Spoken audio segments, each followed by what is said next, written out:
Hello guys, and welcome back to B3313. This is part 21. And apparently this level is called Haunted Mansion, which is a very silly name, but I just have one question. Where's Eddie Murphy? Okay, good. I like how, quiet and weird this level's music sounds with the nighttime instrument. Because all the instruments turn into the same, music box sound, and the music just gets a bit slower and softer. I'm not a big... I'm not crazy about it, and I don't hate it, so I'm kind of neutral on the whole nighttime music mechanic in this game, but I do think it's, it shows that, whoever worked on this game was kind of amazing at programming, because I know I couldn't figure out how to put something like that into Mario 64, something that changed based on the internal clock of the game, or whatever it's called. It's been, a week? A couple weeks since I did an episode. Last episode I was talking about this part of the level, and I was like, oh, you ever notice how many platformer games use the word parkour? It's something like that, and I swear I watched somebody play a hack recently that also had the word parkour in it, so that was funny. I watched some hacks. I enjoyed watching a few hacks. I watched Despair Mario's Gambit, which was kind of just a pretty normal, I don't know, Star Revenge style hack, except the health bar or whatever was, or the camera logo was the evil panda from Danganronpa, or whatever those games are called, because I've never played one of those games. I hear they're visual novels. Here, I had some fun trying to get back to the other side of this pit and clipped through the wall a couple of times. And I must have clipped through the wall several times, and I edited it out. That one was fun. Save states are a lifesaver, especially in this game where one death can literally lose you hours of progress, because this game is so freaking huge that,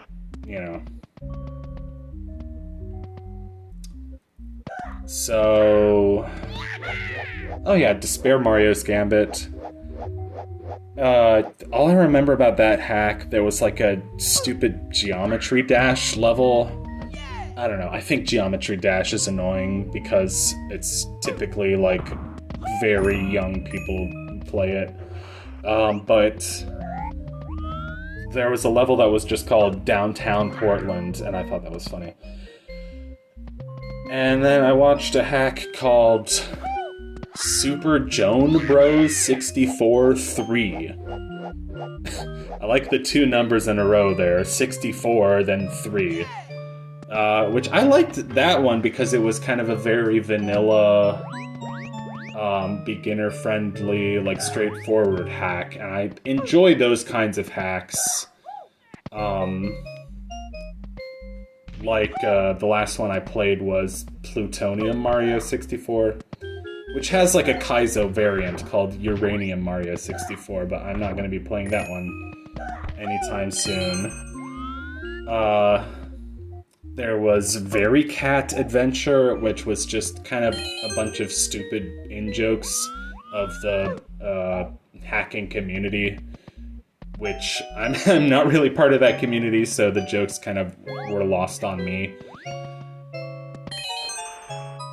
And I talked about how I went back to Beyond the Cursed Mirror, which is a game that I started last year and got kind of far, halfway through.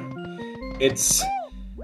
the last time I talked about that game, I was like, oh, it's not too hard. I should have kind of specified what I meant by that, because it is a pretty difficult game, at least by my standards, because I'm terrible. But I've been able to do pretty well just through save states and dumb persistence. It is quite a challenging game as far as Mario 64 hacks go, and it has like a lot of boss fights and a lot of abilities, and honestly it's really impressive how much was put into that game. Like, I talked about Kaza in my Through the Ages Let's Play about how he's kind of like the Mozart of the hacking community, but honestly, Beyond the Cursed Mirror kind of goes above and beyond anything that Kaza has done. Except, of course, for Kaza's latest game, which is coming out. So here, there's a super easy star here that you're supposed to get. You fall in the hole and you get all 5 of the silver stars.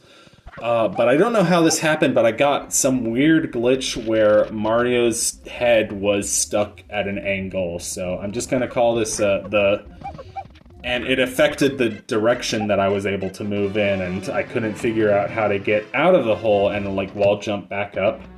So I'm just gonna call that the crick in the neck glitch. But it's funny, y'all guys remember that old creepypasta, the Ben Drowned? That was some like Ben Drowned type shit. I love it. It's funny when this game has like an unintentional glitch, because there's a lot of intentional glitches in this game, and the unintentional glitches just add to the game's weirdness in a silly way. That I didn't explain that very well at all. So what's this level called? This level is Blarg's Lava Realm. Good name. I like Blarg. It's fun. It's a funny word to say. It's not quite a onomatopoeia, but it would be a fun thing to yell at someone. Just Blarg you. But yeah, those like dinosaur enemies in the lava. I'm not even sure what to call them. Dinosaur enemies? I'm not sure why I said that, but you know, they're in Super Mario World and Yoshi's Story, and that's a game that I'd like to play more of, Yoshi's Story. I also finally played and beat Super Mario Land 2, which I have... Now that I've played that game, I kind of have a craving to play more games like that, because that was an amazing experience. And there's so many Game Boy games, Game Boy Color, Game Boy Advance. So with my emulator, I want to collect like all of them, but there's so many. I'm definitely not going to be able to play all of them, and I won't want to play all of them. But the absolute, just, that game is so weird and whimsical. It's just like the perfect game that I kind of knew existed but never got to play until now, and I loved it. So I'm hoping that Wario Land 2, 3, 4 picks up where that game leaves off in terms of wackiness and weirdness. And I'm pretty familiar with the Wario Land games. At least 2 and 4 sort of familiar. 1 and 3 not so much. But you know, good for Wario that he got so many of his own games. Okay, this is a level that I quite enjoy. There's some of my favorite levels in this game are the snow levels. This one is Frosty Highlands, and it's got a sub-level in it called Crevice. You say Crevice or Crevasse? I'm not sure. I just like this level a lot. It feels like a very small, shrunken, like Banjo-Kazooie level. That's the best way I can put it. Warning, you have entered the Cold Crevice. Cold Crevice is supposedly like a famous beta level or something, because this level is also in Warped Worlds, which is like a similar idea to this hack. It's a beta hack based on unfinished levels and prototype levels from the Mario 64 betas. So I don't know a lot about the betas, so I can neither deny or confirm this fact, but I can confirm the fact that I like this remix of the Cool Mountain theme, aka just the main theme of the game, but it's like in minor and it has drums. It just sounds cool. It's a super groovy. It fits a snow cave well. I kept getting these freaking purple coins, these poison coins. You know, in Super Mario Galaxy, purple coins were good if you got 100 of them. You know. But I like ice cave levels a lot. Every time there's an ice cave level, it makes me happy. Like the one in Donkey Kong Country, the one in Space Station Silicon Valley. There's Ice Cavern from Ocarina of Time, and then there's Lost Winds Winter of the Melodias, which is one of my favorite Metroidvanias.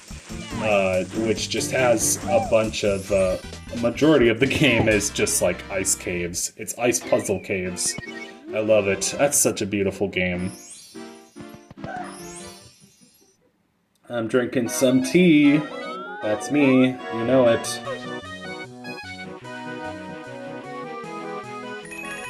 Oh wow, that's some spicy tea. That's some spicy ginger.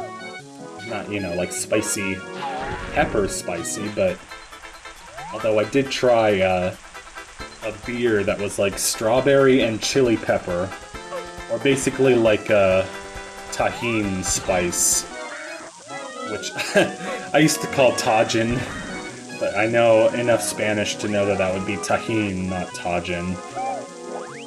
But I know people in my city who sell a mango with tahine on it, because it's like it adds spicy to the sweet, and I think it's pretty good.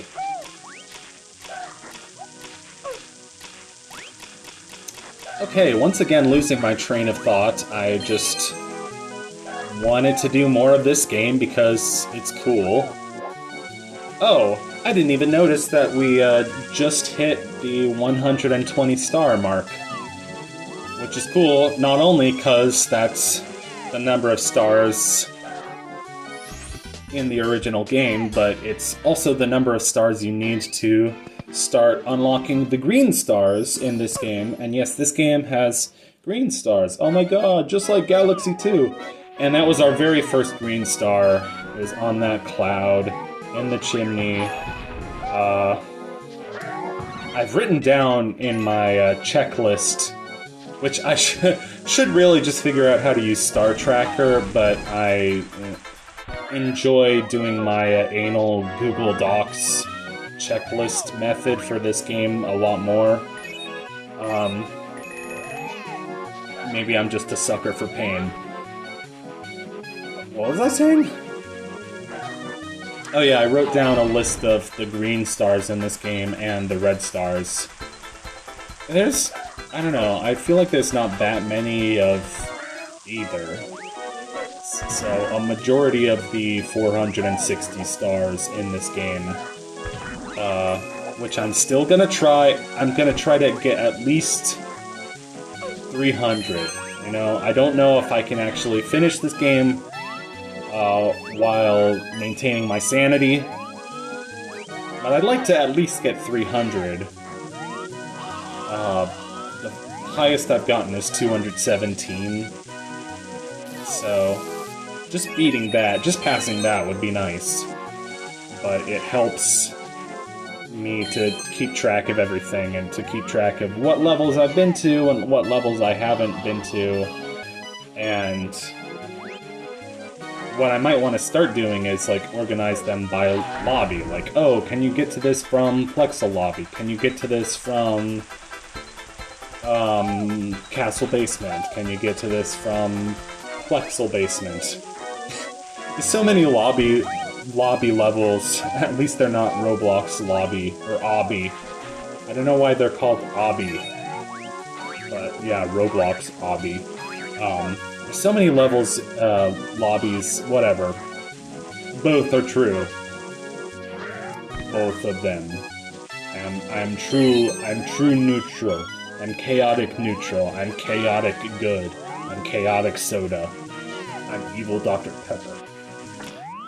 That was one of my jokes I told my dad. I was like, oh yeah, I'm gonna start making techno music and like get really big in the dance clubs over in like frickin' Italy, Belgium, the Netherlands. The European countries seem like they just really like electronic music. Saving that star for later, first we're gonna get the 8 red coins. But I was like, yeah, my DJ name is gonna be Evil Dr. Pepper. Because, you know, you never go by your real name, like Aphex Twin, Square Pusher, you know, Pilot Red Sun. You gotta pick, like, a cool sounding name that's not your real name, so mine was Evil Dr. Pepper. I only said that as a joke, but that is one dope-ass DJ name.